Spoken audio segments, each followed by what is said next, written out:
देखो, तो ये है बेलमेंट एंड प्लेज। पहले बता रखा है मैंने तुमने वैसे। बेलमेंट का मतलब बताया था मैंने। बेलमेंट का मतलब क्या होता है कि तुमने अपना कोई सामान मान लो किसी को यूज करने के लिए दे दिया, और वो यूज करेगा और फिर एक टाइम का तुम्हें वो वापस कर देगा, तो वो क्या कहलाएगा? बेलमेंट। प्लेज का मतलब क्या होता है? चीज को गिरवी रखना। हमने चीज को गिरवी रखा और बदले में पैसे ले लिए, ठीक है।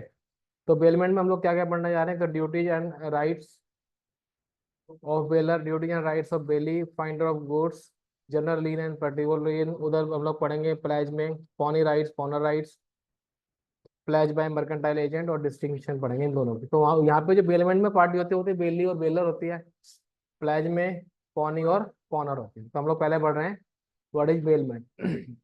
The word bailment has been derived from the French word bailler which means to deliver. तो बेलियर का मतलब क्या है? डिलीवर करना किसी चीज को। Bailment etymologically means handing over और change of possession. Change of possession की बात कर रहा है यहाँ पे, चेंज ऑफ ओनरशिप नहीं है। पोजेशन चेंज हो जाएगी लेकिन ओनरशिप चेंज नहीं होगी। बैग हटा। As per section 148 of the act, bailment is the delivery of goods by one person to another for some purpose। किसी काम के लिए कोई गुड्स दिया है किसी को, ठीक है। Upon a contract that the goods shall when the purpose is accomplish he returned और otherwise dispose of according to the direction of the person delivering that. तो कह रहा है कि भाई जब वो पर्पज सॉल्व हो जाएगा, पूरा हो जाएगा, तो वो जो गुड्स दिया था उसको यूज करने के लिए वो उसको वापस कर देगा, या फिर उसको बेच देगा, डिस्पोज ऑफ कर देगा, जो भी कॉन्ट्रैक्ट के हिसाब से होगा। तो पार्टीज कौन कौन सी हैं? पार्टीज हैं बेलर जिसने सामान दिया, बेली जिसको सामान मिला, the person delivering the goods bailor, the person to whom the goods are delivered bailee. When where X delivers his car for repair to Y, X is the bailor and Y is the bailee. X deliver a piece of cloth to Y, a tailor, to be stitched into a suit. It is contract of bailment. Goods given to a friend for his own use without any charge. X deliver goods to Blue Dart for carriage. तो ये सारे के सारे example क्या हैं? Bailment के हैं। और तुम्हें इन एग्जाम्पल से एकदम क्लियर हो गया होगा कि चीज क्या है ये, है ना? समझ में आ गई है? पोजीशन ट्रांसफर हो रही है और वो चीज ओनरशिप ट्रांसफर नहीं होगी, और वो पोजीशन वापस भी जाएगी उसी के पास जिसकी चीज थी। एसेंशियल एलिमेंट है। द एसेंशियल एलिमेंट पहला क्या? Contract. Bailment is based upon a contract. The contract may be express और implied. No consideration is necessary to create a valid contract of bailment. तो बेलमेंट हमारा कॉन्ट्रैक्ट से बनेगा, और contract हमारा एक्सप्रेस या इम्प्लाइड दोनों में से कुछ भी हो सकता है, और यहाँ पे कंसिडरेशन की रिक्वायरमेंट नहीं है। डिलीवरी ऑफ गुड्स, इसमें डिलीवरी ऑफ गुड्स तो होगा, है ना? नहीं तो बेलमेंट कैसे बनेगा? It involves the delivery of goods from the one person to another for some purposes. Bailment is only for movable goods and never for immovable goods of or money. है ना? तुम अपना घर तो किसी को नहीं दे दोगे भैया ये मेरी ले ले, ये घर ले ले, और यहाँ इसको यूज करने के बाद मेरे को वापस कर दिया, तो पॉसिबल नहीं है। अब तुम ये मत बोला कि रेंट पे ही तो ले देता बंदा, तो वो कोई केस नहीं है बेलमेंट का। आ रही बात समझ में? ठीक है, आगे चलो। The delivery of the possession of goods is not is of the following kinds। पहला एक्चुअल डिलीवरी और कंस्ट्रक्टिव डिलीवरी। कंस्ट्रक्टिव डिलीवरी तो मैं याद है हमने एग्जांपल किया था कि भाई हमने चाबी पकड़ा दी गोडाउन की, तो वो हमारी क्या होती थी? कंस्ट्रक्टिव डिलीवरी होती थी। और एक्चुअल डिलीवरी तुम्हें पता है कि हम लोग फिजिकली हैंडेड ओवर कर देते हैं। तो when a goods are physically handed over to the bailee by the bailor. Example delivery of a car for repair to workshop.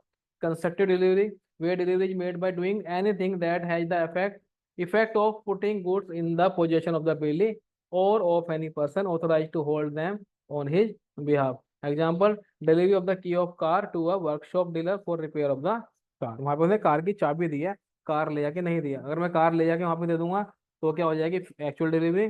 और कार की चाबी पकड़ाई तो क्या होगी? Constructive delivery. हाँ, वो भी constructive delivery. Purpose, the goods are deliver for some purpose, the purpose में बी एक्सप्रेस और इम्प्लाइड। अब सिंपल से है ना, मैं अगर जो किसी मैकेनिक की कार पे मैकेनिक की शॉप पे अपनी कार दे के आता हूँ, तो पर्पज क्या है? कार ठीक होगी, तो ये इम्प्लाइड हो गया। ये क्या हो गया? इम्प्लाइड हो गया। आगे चलो, possession in bailment. In bailment possession of goods changes of possession can happen by physical delivery और by any action which has the effect of placing the goods in the possession of bailee, यानी वो constructive होगी। तो change of position होगा, या तो physical delivery होगी या फिर कोई ऐसा एक्शन जिससे कि डिलीवरी मानी जाएगी, जैसे अभी हमने पढ़ा वो क्या है, कंस्ट्रक्टिव डिलीवरी है। The change of position does not lead to change of ownership. तो पोजीशन बदलने से ओनरशिप बदलती नहीं है। In bailment bailor continues to be the owner of goods. Bailor जो है ओनर रहेगा गुड्स का, कंटिन्यू रहेगा ओनर गुड्स का। Where a person is in custody without position he does not become a bailee. और अगर पोजीशन नहीं आएगी किसी बंदे के पास तो वो बेली नहीं कहलाएगा। For example servant of a master who is in custody of goods of master does not become a bailee. ठीक है, तो वहाँ पे क्या है, कस्टडी दी है खाली सामान की, पोजीशन नहीं दी है। पोजीशन का मतलब क्या होता है, वो बंदा उसको यूज भी करेगा किसी पर्पज के लिए। अगर मैंने अपने नौकर के हाथ में कोई सामान पकड़ा रखा है तो मतलब ये कोई बेलमेंट का केस नहीं बन गया, ये एग्जाम्पल मैंने डाल रखा है यहाँ पे। Similarly depositing ornament in a blank bank locker is not bailment. Bank के लॉकर में तुमने जाके सामान अपना गहने वगैरह जमा करा दिए, ज्वेलर जमा करा दिए वहाँ पे, लेकिन क्या वो क्या बेलमेंट है? कोई पर्पज नहीं ना, वहाँ पे सिर्फ रखा हुआ है, तो रेंट ले लेगा वो, तो ये बेलमेंट नहीं है। Because ornament are kept in a locker whose keys are still with the owner and not with the bank. और उसकी चाबियां भी किसके पास है, ओनर के पास पड़ी है, बैंक को दी नहीं है, तो पोजीशन तो चेंज हुई नहीं उस तरीके से। The ornament are position of the owner though kept in the locker of bank. Use तो है ही, और पोजीशन चेंज भी तो होनी चाहिए, यहाँ पे पोजीशन चेंज ही नहीं हुई, क्योंकि यहाँ पे जो पोजीशन है एक्चुअल में देखा जाए तो उसी के हाथ में है, किसके नाम, किसका, जो बैंक का लोकर का ओनर है, चाबी उसके हाथ, पोजीशन उसी की है। रिटर्न ऑफ गुड्स, वापिस भी किया जाएगा सामान। Bailee is obliged to return the goods physically to the bailor. The goods should be return in the same form as given और may be altered as per bailor's direction. तो goods उसी form में दिया जाएगा वापस जैसे में वो दिया गया था, या फिर जैसा उसको कहा गया है कि भाई इसका साइलेंसर चेंज करके दे दियो, तो वो उसका साइलेंसर चेंज करके दे देगा। ठीक है। Deposit of money in a bank is not bailment since the money written by the bank would not be identical currency note। तो यार मैंने भी 500 का नोट दिया, उसका नंबर 1 2 3 4 5 6 है। अब मैं 500 का नोट निकालने जाऊंगा तो क्या वही वाला नोट देगा वापस? नहीं ना, तो गुड्स तो सेम टू सेम नहीं आया ना। अगर मैं बाइक रिपेयर करने में दे रहा हूँ, वो सामान चेंज करेगा, बाइक तो वही आएगी वापस। तो ये कह रहा है कि जो गुड्स हमने भेजा था वो वापस आएगा जो भेजा था, और जो भी ऑल्ट्रेशन हो जाएगी वो ऑल्ट्रेशन हो ही होगी उसके अंदर। Types of bailment on the basis of benefit, bailment can be classified into three types। पहला, for the exclusive benefit of bailor, bailor के फायदे के लिए। The delivery of some valuable to neighbor for safe custody without charge। कई बार पड़ोसी का तुम चीज रख के चले जाते हो, हम भाई मनाली घूमने जा रहे हैं, आप ये बाइक का ध्यान रखना, आप अपने यहीं पे रख लो, ये केस बेलमेंट का है। हाँ, ये केस बेलमेंट का है, और उसको हम लोग क्या बोलेंगे, एक्सक्लूसिव बेनिफिट ऑफ बेलर। यहाँ पे बेलर का फायदा है। दूसरा है for exclusive benefit of belly. अब कोई दोस्त आया, कहता है यार बाइक दिखा दे, हरिद्वार तक जाना है मेरे को, तो वो फ्री में ले जाएगा ना, कुछ मांगेगा थोड़ा ना वहाँ पे। तो अगर कंसिडरेशन आ जाएगा, मान लो मैं कहता भाई मैं तो रेंट लूंगा बाइक का, तो फिर बेलमेंट का केस नहीं होना। विदाउट कंसिडरेशन ही होता है बेलमेंट का। अभी ऊपर हम लोग पढ़ के हैं कि बेलमेंट का जो कॉन्ट्रैक्ट होगा वो विदाउट कंसिडरेशन होगा। ठीक है। अब उसने बाइक दी उसको किस लिए, कि भाई जा घूम फिरा विदाउट चार्ज, तो ये क्या कहलाया, एक्सक्लूसिव बेनिफिट ऑफ बेली। अब आ गया म्यूचुअल बेनिफिट। अब आ गया म्यूचुअल बेनिफिट, यहाँ पे थोड़ा बहुत कंसिडरेशन होगा। क्या, बेलर ने बाइक दी रिपेयर के लिए, वो बंदा रिपेयर करेगा, उसकी बाइक ठीक हो जाएगी, वो बदले में पैसे दे देगा। वैसे कॉन्ट्रैक्ट तो ये किस चीज का, रिपेयर का है, लेकिन यहाँ पे डिलीवरी होने की वजह से बेलमेंट का केस भी बन रहा है। दो कॉन्ट्रैक्ट बन रहे हैं यहाँ पे। ठीक है। दूसरा आ गया, on the basis of reward bailment can be classified into two type. Gratuitous bailment, gratuitous का मतलब होता है फ्री में देना, फ्री ऑफ चार्ज। हमने कुछ भी चार्ज नहीं किया तो हम लोग क्या बोलेंगे, ग्रेचुअस। और अगर हमने कुछ चार्ज किया तो क्या कहलाएगा, नॉन ग्रेचुअस। अब जैसे हम तुम बरसाने में अगर जाओ, तो जब राधा रानी के मंदिर में जाते हो तो पार्किंग की जगह नहीं मिलती वहाँ पे, पता है तुम लोगों को? वो सड़क इतनी चौड़ी सी है और वो चलते चली जाती है ऊपर, तो पार्किंग कहीं होती थी, तो लोगों ने अपने घरों के अंदर पार्किंग खोल रखी है। घरों के अंदर घुसा दो, किसी भी घर में घुसा दो गाड़ी, वो कहेंगे आ जाओ आ जाओ। और जब तुम वापस जाओगे तो उसमें 100 150 रुपये ले लेंगे। तो ये कौन सी होगी, नॉन ग्रेचुअस बेलमेंट होगी। ठीक है, यहाँ पे अपने पैसे के लिए वो ले रहे हैं। The word gratuitous means free of charge. So a gratuitous bailment is one when the provider of service does it gratuitously, that is free of charge. Such bailment would be either for exclusive benefit of bailer या फिर exclusive benefit of bailee. Non gratuitous non gratuitous bailment means where both the parties get some benefit, that is bailment of benefit of both bailor and duty bailee. अब आगे duty, baler की duty क्या क्या रहेगी? तो the duties of bailor are spelled out in number of section. कौन सा section? 150, 158, 159 and 164। और ये क्या क्या है? डिस्क्लोज नॉन फैक्ट, भाई अपने सामान के बारे में जो जो चीजें तुम्हें पता है वो बताओ। ठीक है। बियर नेसेसरी एक्सपेंस, जो भी खर्चा होगा वो बेलर खुद उठाएगा। इंडेमनीफाई बेली, बेली को अगर उससे कुछ नुकसान होता है तो उसको इंडेमनीफाई करेगा, उसके लॉस को गुड में कन्वर्ट करेगा। Bound to accept the goods, और गुड्स वापस भी लेने पड़ेंगे। तो ये ड्यूटीज किसकी हैं? बेलर की। आओ इसको डिटेल में देखें। जो सामान दे रहा है, सामान दे रहा है भाई, मान लो वो तेरे को बम का गोला पकड़ा दे, क्या भाई संभाल के रखिए, दो दो हफ्ते बाद ले जाऊंगा। उसके बारे में हमें बताना पड़ेगा ना कि भैया ये बम का गोला किस किस कंडीशन में सेफ रहेगा, नहीं तो फट जाएगा। तो किसकी जिम्मेदारी है? बेलर की जिम्मेदारी है ना, है कि नहीं? तो अब देखो, पहला डिस्क्लोज बताएगा, bailor duty to disclose fault in goods bailed. In case of gratuitous bailment, the bailor is bound to disclose to the bailee fault in the goods build of which the baler is aware and which materially interfere with the use of them or expose the belly to extraordinary risk, and if he does not make such disclosure, he is responsible for damage arising to the belly directly from such fault। तो कह रहा है अगर उसके goods में कोई भी fault है, और वो फॉल्ट ऐसा है कि भैया बेली को उससे कुछ भी नुकसान हो सकता है, वो एक्स्ट्रा ऑर्डनरी रिस्क में आ जाएगा। ठीक है। और इसके बारे में अगर वो नहीं बताता है, तो फिर वहां पे जो भी डैमेज होगा उसके लिए जिम्मेदार बेलर होगा। Example, A lends a horse which he knows to be vicious, vicious मतलब पागल। उसको पता है कि भैया ये घोड़ा थोड़ा सा बिगड़ा हुआ ही बोलते हैं इसको, वीसीएस मतलब बिगड़ा हुआ घोड़ा, जो कभी कभी गुस्से में इतना आ जाता है कि भैया अपने मालिक को भी ले जाए और सीधा खाई में कूद जाए। तो ऐसा घोड़ा था। ठीक है। और इसके बारे में ए को पता था। He does not disclose the fact that the horse is vicious, उसने बताया नहीं घोड़े के बारे में। हॉर्स भाग गया, घोड़ा भाग गया, run away. B is thrown and injured, और बी को गिरा दिया और बी को चोट लग गई। A is responsible to B for damage sustain, तो जो भी वो उसको नुकसान हुआ उसको भरेगा। दूसरा आ गया, in case of non gratuitous bailment, if the goods are bailed for hire, the bailor is responsible such damage whether he was और was not aware of the existence of such fault in the goods bailed. भाई उसको risk बताने पड़ेंगे, चाहे उसको पता है या नहीं पता है। और जैसे मान लो भाई, हमने दे दी नाव, दे दी यूज करने के लिए, और बदले में पैसे लेंगे, वापिस ला के दे देगा वो। तो वो जो शिप होगी, जो नाव होगी, तुम गए हो कभी बोटिंग वोटिंग करने के लिए गए होंगे, तो जरूरी है कि वो बताए बोटिंग के बारे में कि भैया इसमें ऐसे ऐसे तुमने पेंडल मारने हैं, ऐसे ऐसे मारोगे तो उल्टा हो जाएगा, पुल्टा हो जाएगा, पलट जाएगी। तो वो सारी सारी चीज़ों को बतानी पड़ेंगे। ठीक है। एग्जाम्पल देखो, ए हायर करता है a carriage of B, carriage is unsafe though B is not aware of it, and A is injured, B is responsible to A for injury. बेशक ए को पता नहीं था, लेकिन जो हो सकते हैं, जो जो रिस्क हो सकते हैं, वो उनको बताने ही चाहिए। ठीक है। Exam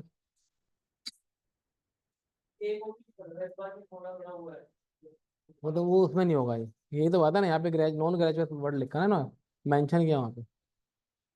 in Hyman and wife versus Nye and sons 1881, A hired from B a carriage along with a pair of horses.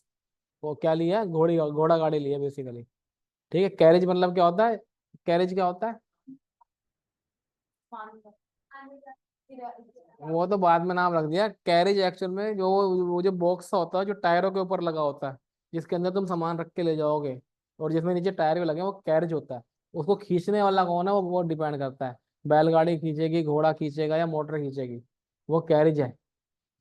ठीक है। कैरेज यहाँ पे माल भाड़ा नहीं है, अकाउंट्स नहीं पढ़ रहे तुम लोग। कैरेज यहाँ पे वो डब्बा है जिसके नीचे टायर लगे हुए हैं, और खींच के कौन ले जा रहे हैं? घोड़े ले जाएंगे। ठीक है। अब वो कैरेज बैठने के लिए है या सामान ले जाने के लिए, वो बात अलग है। ठीक है। आगे बात समझो कैरेज क्या है। तो उसमें दो घोड़े भी लगे हुए हैं, और and a driver for a specific journey, और एक ड्राइवर भी दे रखा है उन्होंने घोड़े को चलाने वाला। During the journey a bolt in the under part of the carriage broke away. अब भैया बोल्ट एक ना टूट गया उसके अंदर। As a result of this the carriage become upset and A was injured. और वहां पे क्या हो गया? वो पूरा का पूरा गाड़ी टूट गई, और ए को क्या होगी? इंजर्ड हो गया। It was held that B was liable to pay damage to A for the injury sustained by him. तो जो भी उसको नुकसान हुआ है, उसकी इंजरी कौन भरेगा? ए भरेगा। अच्छा बी ने दिया था, बी भरेगा। The court observe that it was the bailor's duty to supply a carriage fit for the purpose for which it was hired. तो ये बेलर की जिम्मेदारी है कि सामान वो बिल्कुल फिट करके दे जिस पर्पज के लिए वो लेके जा रहा है। Sometimes the goods bailed are of dangerous nature, explosives होते हैं। In such case it is duty of the bailor for to disclose the nature of goods. जब मैं बोल रहा था कि अगर कोई बंदा बम का गोला पकड़ा दे तो उस बम के गोले को बताना पड़ेगा कब कब नहीं फटेगा। तो उसको ऐसा ड्यूटी टू पे नेसेसरी एक्सपेंसेस, कोई भी अगर खर्चे होते हैं तो वो ड्यूटी किसकी होती है।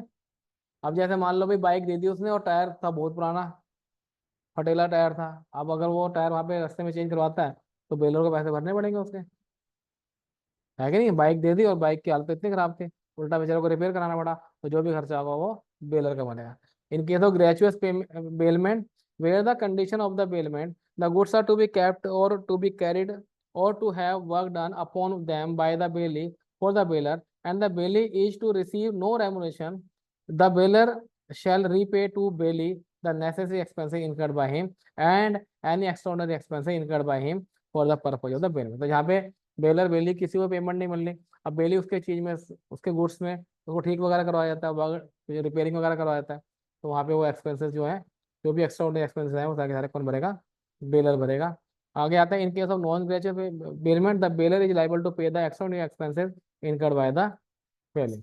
एग्जाम्पल देखो, A hired a taxi from B for the purpose of going to Gurgaon to Noida during the journey a major defect occurred in the engine, A had to pay rupees 5,000 as repair charges. These are the extraordinary expenses, and it is the bearer's duty to bear such expenses. However, the usual and ordinary expenses for petrol, toll tax, etc. are to be borne by the baler. ठीक है ना, उसके petrol का खर्चा होने देगा, लेकिन अगर कोई रिपेयर का खर्चा आ गया तो वो फिर वो बेलर पे करेगा।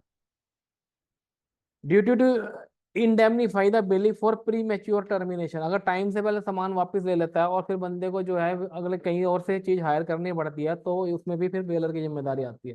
भाई उसने कहा भाई मेरे को 5 दिन लगेंगे और 5 दिन से पहले उसने जो चीज अपनी वापस मंगा ली, ठीक है, और फिर उसको कहीं और से अरेंज करनी पड़ी, तो जो भी खर्चा पानी आएगा तो वो इंडेमनीफाई करेगा बेलर।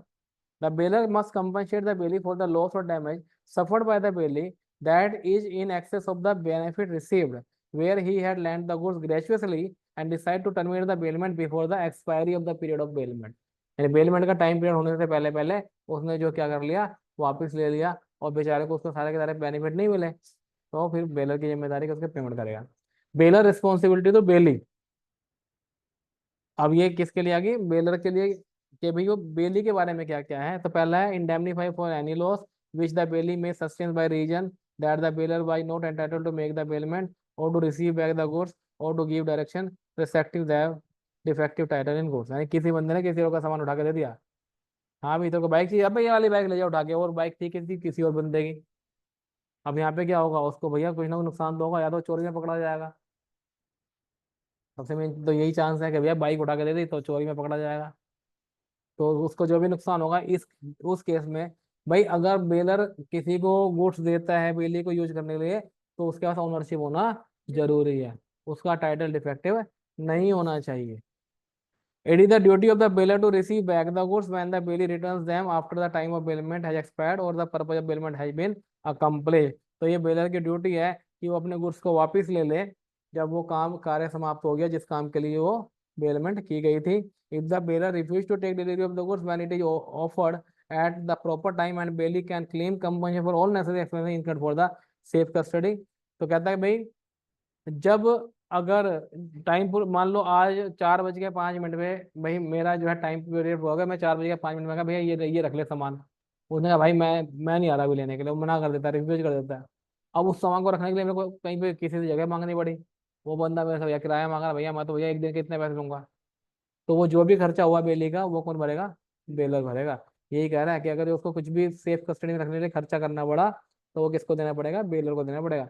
एक्स ने डिलीवर की अपनी कार एस को for 5 days for safe keeping, however X did not take back the car for 1 month। 5 दिन के लिए दी थी उसने रखने के लिए और 1 महीने तक उसने कार ही नहीं मांगी वापस। In this case x can claim the necessary expense incurred by him for the safe custody of the car. अब आगे की ड्यूटी ऑफ बेली, बेली की सबसे पहली ड्यूटी क्या रहेगी, take reasonable care of goods bailed, भैया उस चीज का ध्यान रखेगा जो सामान वो लेके आया। दूसरा, no unauthorised use of the goods, जिस कार्य के लेके आया उसी के लिए यूज करेगा, अनऑथोराइज यूज नहीं करेगा। No mixing of bailor goods with the his own, अपने गुड अपने जो खुद का सामान है उसके अंदर उसका सामान मिक्स नहीं करेगा। रिटर्न ऑफ गुड्स, गुड्स वापस करना पड़ेगा। To return any extra profit accruing from goods bailed, तो अगर उसने कुछ एक्स्ट्रा प्रॉफिट कमाया है उस गुड्स से जो बेल किया था तो वो भी उसको देने पड़ेंगे। हम्म। क्या? चैप्टर ठीक ही है, चैप्टर में कुछ है नहीं, ये तो सिंपल साधारण सा है। चलो, ये तो अब पहला है इसका पॉइंट कि वो take reasonable care of the goods, goods का ध्यान रखेगा। रीजनेबल मतलब अच्छे से ध्यान रखेगा, चीज में कोई कोई खराबी अगर उसकी वजह से आती है तो उसको डैमेज भी पे करने पड़ सकते हैं, जो भी खराब उसकी वजह से होंगे। In all cases of bailment the bailee is bound to take as much care of the goods bailed to him as a man of ordinary prudence would under similar circumstances take care of, जैसे कि अपने goods का ध्यान रखता है तो उस तरीके से गुड्स का ध्यान रखेगा जैसे कि अपने गुड्स का ध्यान वो रखता है। एग्जाम्पल देखो, if X bails his ornament to Y, ornament क्या होते हैं? गहने, वो नकली भी हो सकते हैं असली भी हो सकते हैं। And Y keeps this ornament in his own locker at his house along with his own ornament, and if all the ornament are lost, stolen in a riot, y will not be responsible for the loss to x. If on the other hand x specifically instruct y to keep them in a bank but y keeps them at residence, then y would be responsible for the loss caused on account of riot. क्या कह रहा है example? ये कह रहा है कि भाई एक्स जो था उसने अपने ऑर्नामेंट वाई को दिए और वाई ने क्या किया, वाई ने उठा के वहीं पर रखे जहाँ पे कि अपने सारे रखे हुए थे, अपने की तरह से केयर कर रहा है इसका मतलब, और वहां पे दंगे हुए और सारे के सारे कोई उठा के ले गया वहां से, तो यहाँ पर जो है वो जो है क्या बोलते हैं, वाई उसके लिए रिस्पॉन्सिबल नहीं है जो भी डैमेज हुआ है। लेकिन अगर वो क्या बोलता कि एक्स उसको बोलता कि भाई तू मेरे ऑर्नामेंट जो है बैंक में रखियो और फिर वो अपने पास रख लेता और फिर वो चोरी हो जाते, तो फिर वहां पे जो है वाई रेस्पॉन्सिबल हो जाता। ठीक है। अगला example, A deposited his goods in B's warehouse on account of unprecedented flood, a part of the goods were damage, it was held that B is not liable for the loss. तो A ने जो deposit किया B के ware house में सामान और वहां पे क्या आ गया, बाढ़ आ गई। अनप्रेसिडेंटेड